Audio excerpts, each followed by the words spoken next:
കരയിൽ മെഷീൻ ഗണ്ണുകളുമായി കാവൽ നിൽക്കുന്ന 100-ലധികം ശത്രുക്കൾ. അവർക്ക് താഴെ കഴുത്തോളം വെള്ളത്തിൽ ശ്വാസമടക്കി പിടിച്ച് ആ 6 ഇന്ത്യക്കാർ ഒളിച്ചിരിപ്പുണ്ടായിരുന്നു. നിമിഷങ്ങൾക്കകം ആ അർദ്ധരാത്രിയിൽ അവിടെ സംഭവിച്ചത് ലങ്കൻ തീരത്തെ നടുക്കിയ ഇന്ത്യ LTT യുദ്ധചരിത്രത്തിലെ ഏറ്റവും വലിയ കൂട്ടപ്പൊട്ടിത്തെറിയായിരുന്നു. 1987 ഇന്ത്യൻ സമാധാന പരിപാലന സേന ശ്രീലങ്കയിൽ LTTE തീവ്രവാദികളുമായി അതിരൂക്ഷമായ യുദ്ധം നടത്തുന്ന സമയം ജാഫ്ന നഗരം പിടിച്ചെടുക്കുക എന്നത് ഇന്ത്യൻ സൈന്യത്തിന് അനിവാര്യമായിരുന്നു. എന്നാൽ തീവ്രവാദികളുടെ ഏറ്റവും വലിയ ശക്തികേന്ദ്രമായ ഗുരുനഗർ ജെട്ടി ഇന്ത്യൻ സൈന്യത്തിന് വലിയൊരു തടസ്സമായി മാറി.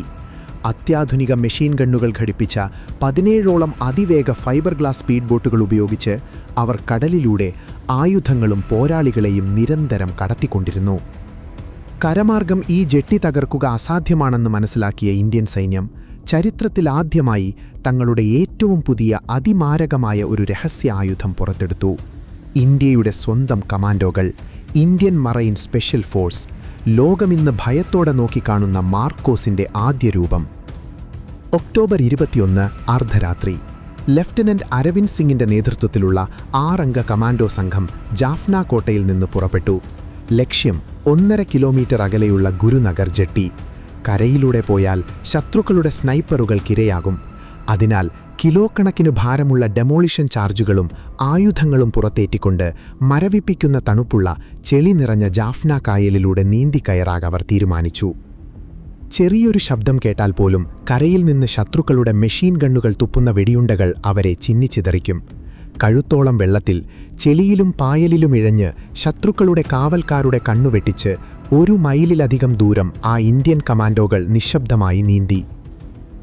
ഇതിഹാസങ്ങൾ ജനിക്കുന്നത് കഠിനമായ പരീക്ഷകളെ അതിജീവിക്കുമ്പോഴാണ്. മണിക്കൂറുകൾ നീണ്ട നരകയാതനയ്ക്കൊടുവിൽ അവരാ മരണക്കോട്ടയുടെ താഴെയെത്തി. മുകളിൽ ഭാരമേറിയ ബൂട്ടുകളിട്ട ശത്രുക്കൾ നടക്കുന്നത് അവർക്ക് വ്യക്തമായി കേൾക്കാം. ചിലർ സിഗരറ്റ് വലിച്ചുകൊണ്ട് താഴേക്ക് നോക്കുന്നുണ്ട്. ഒരു ചെറിയ ചുമയോ വെള്ളത്തിലെ ചെറിയൊരനക്കമോ മതി ആ 6 പേരുടെയും ജീവൻ പോകാൻ. കമാൻഡോകൾക്കിനി വിശ്രമമില്ല. ആ കൊടും തണുപ്പിൽ കൈകാലുകൾ മരവിച്ചിട്ടും ഇരുട്ടിൽ തപ്പിത്തടഞ്ഞ് അവർ തങ്ങളുടെ പുറത്തെ ഭാഗുകൾ തുറന്നു. ഓരോ സ്പീഡ് ബോട്ടിൻ്റെയും അടിത്തട്ടിലേക്ക് അവർ ശ്വാസമടക്കി പിടിച്ച് നീന്തിച്ചെന്നു. സ്ഫോടക വസ്തുക്കൾ കൃത്യമായി ബോട്ടുകളുടെ അടിയിൽ ഘടിപ്പിക്കണം. 1 ബോട്ട്, 5 ബോട്ടുകൾ, 10 ബോട്ടുകൾ. സമയം ഇഴഞ്ഞു നീങ്ങുകയാണ്. മുകളിൽ ശത്രുക്കളുടെ തമിഴിലുള്ള സംഭാഷണങ്ങൾ കേൾക്കാം. ഓരോ ബോംബിലും അവർ ടൈമർ സെറ്റ് ചെയ്തു. അവസാനത്തെ ബോട്ടുകളിലും ചാർജുകൾ വെച്ച് മിഷൻ വിജയകരമായി പൂർത്തിയാക്കി അവർ മടങ്ങാൻ തിരിഞ്ഞ ആ നിമിഷം വിധി അവർക്ക് വില്ലനായി വന്നു. വെള്ളത്തിലെ ചെറിയൊരനക്കം മുകളിൽ നിന്നൊരു തീവ്രവാദിയുടെ കണ്ണിൽപ്പെട്ടു. അവൻ താഴേക്ക് തൻ്റെ ടോർച്ച് ലൈറ്റ് അടിച്ചു. കറുത്ത സ്യൂട്ട് ധരിച്ച കമാൻഡോകളെ അവൻ കണ്ടു. അവൻ തമിഴിൽ ഉച്ചത്തിൽ അലറി. ആ അലർച്ച കായൽ പരപ്പിലാകെ പ്രതിധ്വനിച്ചു. നിമിഷങ്ങൾക്കകം ആകാശത്തേക്ക് വെളിച്ചം വിതറിക്കൊണ്ട് ശത്രുക്കളുടെ ഫ്ലെയറുകൾ പാഞ്ഞുപോയി. ഇരുമ്പ കായൽ പെട്ടെന്ന് പകൽ പോലെ തിളങ്ങി. ഒളിച്ചിരിക്കാൻ ഒരിടവുമില്ലാതെ ഇന്ത്യൻ കമാൻഡോകൾ വെള്ളത്തിൽ ഒറ്റപ്പെട്ടുപോയി. മുകളിൽ നിന്ന് 100-ലധികം തീവ്രവാദികൾ തങ്ങളുടെ AK-47കളും ലൈറ്റ് മെഷീൻ ഗണ്ണുകളും വെള്ളത്തിലേക്ക് തിരിച്ചു. ബുള്ളറ്റുകൾ മുകളിൽ നിന്നും മഴ പോലെ പെയ്തിറങ്ങി. വെള്ളം തിളച്ചുമറിയുന്നതുപോലെ വെടിയുണ്ടകൾ അവരെ തേടിയെത്തി. കമാൻഡോകൾ കൊന്നിച്ചു പിന്മാറുക അസാധ്യമായിരുന്നു. ആർക്കെങ്കിലും ഒരാൾക്ക് വെടിയേറ്റാൽ ആ ദൗത്യം അവിടെ പരാജയപ്പെടും. എല്ലാവരുടെയും ജീവൻ നഷ്ടപ്പെടും. ഇനി ഒളിച്ചിരുന്നിട്ടോ വെള്ളത്തിനടിയിൽ മറഞ്ഞിരുന്നിട്ടോ കാര്യമില്ലെന്ന് ലഫ്റ്റനന്റ് അരവിന്ദ് സിംഗിന് മനസ്സിലായി. തൻ്റെ സൈനികർക്ക് വെള്ളത്തിലൂടെ സുരക്ഷിതമായി നീന്തി മാറാൻ ഒരു വഴിയൊരുക്കണം. അതിനായി അദ്ദേഹം കടുത്തൊരു തീരുമാനമെടുത്തു. സ്വന്തം ജീവൻ പണയം വെച്ച് അദ്ദേഹം വെള്ളത്തിൽ നിന്ന് പകുതി ഉയർന്നു നിന്നു. ശത്രുക്കളുടെ കനത്ത വെടിവെപ്പിന് നേരെ നെഞ്ചുവിരിച്ചു നിന്നുകൊണ്ട് തൻ്റെ AK-47 ഉപയോഗിച്ച് അദ്ദേഹം ശത്രുക്കൾക്കു നേരെ തുരുതുരാ വെടിയുതിർത്തു. ശത്രുക്കളുടെ ശ്രദ്ധ മുഴുവൻ തന്നിലേക്ക് ആകർഷിച്ചുകൊണ്ട് അദ്ദേഹം നടത്തിയ ആ കവറിംഗ് ഫയർ അക്ഷരാർത്ഥത്തിൽ മരണത്തെ മുഖാമുഖം കണ്ടുള്ള ഒരു പോരാട്ടമായിരുന്നു. ആ വെടിവെപ്പിൻ്റെ മറവിൽ മറ്റു കമാൻഡോകൾ വെള്ളത്തിൻ്റെ ആഴങ്ങളിലേക്ക് മുങ്ങി വേഗത്തിൽ നീന്തി തുടങ്ങി. ശത്രുക്കളുടെ വെടിയുണ്ടകൾ അരവിന്ദ് സിംഗിൻ്റെ തൊട്ടരികിലൂടെ പാഞ്ഞുപോയി.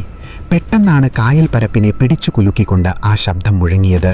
അത്രയും നേരം അവർ ബോട്ടുകൾക്ക് താഴെ സെറ്റ് ചെയ്ത ടൈമറുകളുടെ സമയം അവസാനിച്ചിരുന്നു. കാതടക്കുന്ന ശബ്ദത്തോടെ ആദ്യത്തെ ബോട്ട് പൊട്ടിത്തെറിച്ചു. പിന്നാലെ രണ്ടാമത്തേത്, മൂന്നാമത്തേത്, പരമ്പരയായി സ്ഫോടനങ്ങൾ നടന്നു. LTTEയുടെ 17 അത്യാധുനിക സ്പീഡ് ബോട്ടുകളും ആ വലിയ ഗുരുനഗർ ജെട്ടിയും ഒരൊറ്റ വലിയ അഗ്നിഗോളമായി മാറി ആകാശത്തേക്ക് തെറിച്ചു. സ്ഫോടനത്തിന്റെ ആഘാതത്തിൽ കായലിൽ വലിയ തിരമാലകൾ രൂപപ്പെട്ടു.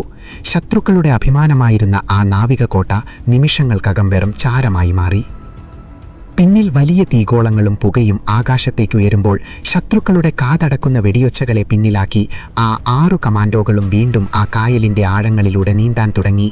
കിലോമീറ്ററുകൾ നീണ്ട നീന്തൽ, കൊടും തണുപ്പ്, അങ്ങേയറ്റത്തെ ശാരീരിക ക്ഷീണം. എങ്കിലും മരണത്തിൻ്റെ വായ്ത്തലയിൽ നിന്നും തങ്ങളുടെ ദൗത്യം 100% വിജയകരമായി പൂർത്തിയാക്കിയതിൻ്റെ ആവേശത്തിൽ അവർ സുരക്ഷിതരായി ഇന്ത്യൻ ക്യാമ്പിൽ തിരിച്ചെത്തി. അത്രയും വലിയൊരു ഏറ്റുമുട്ടൽ നടന്നിട്ടും ആ 6 പേരിൽ ഒരാൾക്ക് പോലും കേവലം ഒരു പോരൽ പോലും ഏറ്റിരുന്നില്ല. ആ ഒരൊറ്റ രാത്രിയിലെ ഓപ്പറേഷൻ കൊണ്ട് LTTEയുടെ കടലിലൂടെയുള്ള ആയുധക്കടത്തും ആശയവിനിമയവും ഇന്ത്യൻ സൈന്യം പൂർണ്ണമായും തകർത്തെറിഞ്ഞു.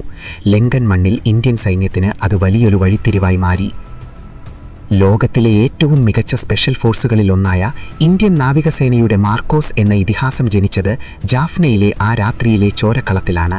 ശത്രുക്കൾ അവരെ മഗർമച്ച് അഥവാ മുതലകൾ എന്നു ഭയത്തോടെ വിളിക്കാൻ തുടങ്ങിയതും ഈ ഓപ്പറേഷന് ശേഷമാണ്. അന്ന് സ്വന്തം ജീവൻ പണയം വെച്ച് ആ മിന്നലാക്രമണം നയിച്ച ലഫ്റ്റനന്റ് അരവിന്ദ് സിംഗിന്റെ അസാമാന്യ ധീരതയ്ക്കും നേതൃത്വപാടവത്തിനും രാജ്യം 2ാമത്തെ പരമോന്നത യുദ്ധകാല സൈനിക ബഹുമതിയായ മഹാവീര ചക്ര നൽകി അദ്ദേഹത്തെ ആദരിച്ചു. പുസ്തകത്താളുകളിൽ മറഞ്ഞുപോയ, നമ്മുടെ സിരകളിൽ ചോര തിളപ്പിക്കുന്ന ഇതുപോലുള്ള യഥാർത്ഥ സൈനിക ചരിത്രങ്ങൾ ഇനിയും അറിയാൻ ചാനൽ ഇപ്പോൾ തന്നെ സബ്സ്ക്രൈബ് ചെയ്യുക. ഈ വീഡിയോ നിങ്ങളുടെ സുഹൃത്തുക്കൾക്കും ഷെയർ ചെയ്യുക. മറ്റൊരു ചരിത്രവുമായി വീണ്ടും കാണാം. ജയ് ഹിന്ദ്.